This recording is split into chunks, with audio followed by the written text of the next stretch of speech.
So I really think that the one thing that's going to be setting me apart from the whole of the internet this week is that I'm a white guy in a Batman t-shirt talking about the new Batman movie. I'm pretty sure that's going to be pretty unique. Okay, so The Batman is a Batman epic in every sense of the word. No part of this let me down. I was absolutely blown away. I was going in expecting that maybe I was going to find it would drag. Like, you know, that 3-hour runtime was a bit intimidating to me. I was like, I don't know, man. I don't know how this is exactly going to go. But you know what? It turns out I could have watched another whole ass 3 hours just after this one, continuing off where this one left off. I really, like, it didn't feel like a full 3 hours to me. There was no part of this movie that I would cut. Every single thing in here, just, it feels so purposeful. It feels like it needs to be there. Absolutely every moment of this just feels like Matt Reeves perfecting the Batman film. I don't think that this movie really could have been that much better. I think The Batman as a film rivals some of the best Batman movies out there, with The Dark Knight and with my personal favorite, Batman Under the Red Hood, which is a great underrated animated film that everybody should watch, please. Now, first up, I want to talk about Robert Pattinson for a second, because god damn it, all the people who go on all about Twilight and sparkly vampire bullshit and say that he can't do it and they can't buy it and all that stuff, please, can you please tell me that this one has finally definitively proven that everybody can shut up about it? Because as an actor, he is somebody who's always been doing what he's wanted to do ever since that infamous film in Twilight that some people on the internet can't seem to wrap their mind around, that being over a decade ago.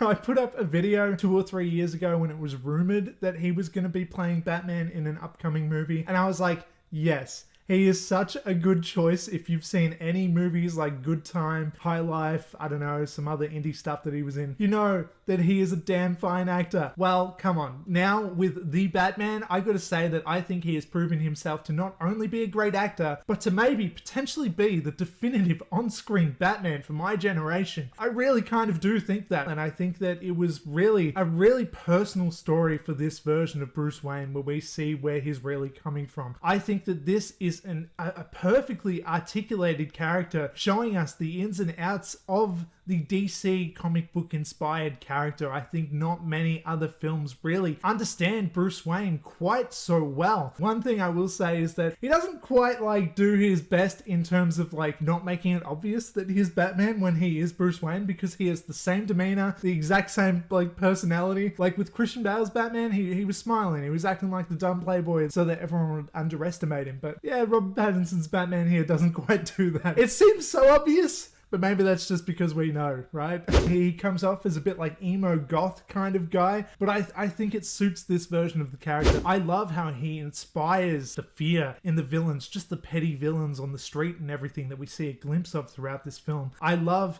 the action sequences that we see where he doesn't pull his punches and he's just this brutal figure who also won't kill people. That's an important part of Batman, right? And this film stays faithful to that. That is something that I will call The Batman, faithful. I think that this is one of the best depictions of Batman out there, and it honestly just blew me away. This movie was something that I was not sure what to expect going in. I thought I was gonna like it, but I wasn't sure how much. But I rated this 5 out of 5 on Letterboxd. I don't think it could have been better. I just really don't. I'm so happy to say that. Anyway, and there were also a couple moments in this movie. This is so like, this is just a nitpick. This is so dumb. This is nothing. But I really did enjoy a few moments where Bruce Wayne will be in a situation that it's clear, it's urgent, that Batman needs to attend. And so, like, it's pretty funny just imagining these moments where it, like, you know, Bruce Wayne has to leave and then Batman's obviously gonna have to come back. But during that time of urgency where, like, it's probably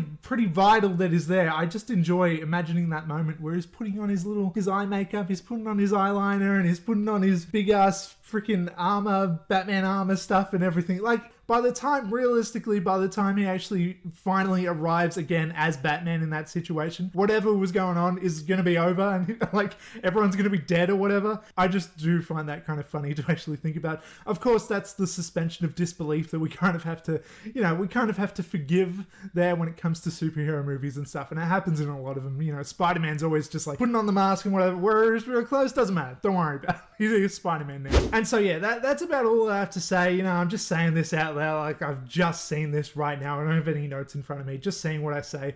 And yeah, so that's about all I have to say, but I am planning on putting up like a video essay type of thing up also this weekend, where I delve a little bit deeper into specifically the villain and some other elements to the film that I just really feel like I will better articulate in writing and reading that in a video essay format rather than just jumping in front of camera doing this. So look out for that. That's all I gotta say. Thanks for watching this, all that stuff. Do the things like, comment, share, subscribe, blah blah blah, and goodbye.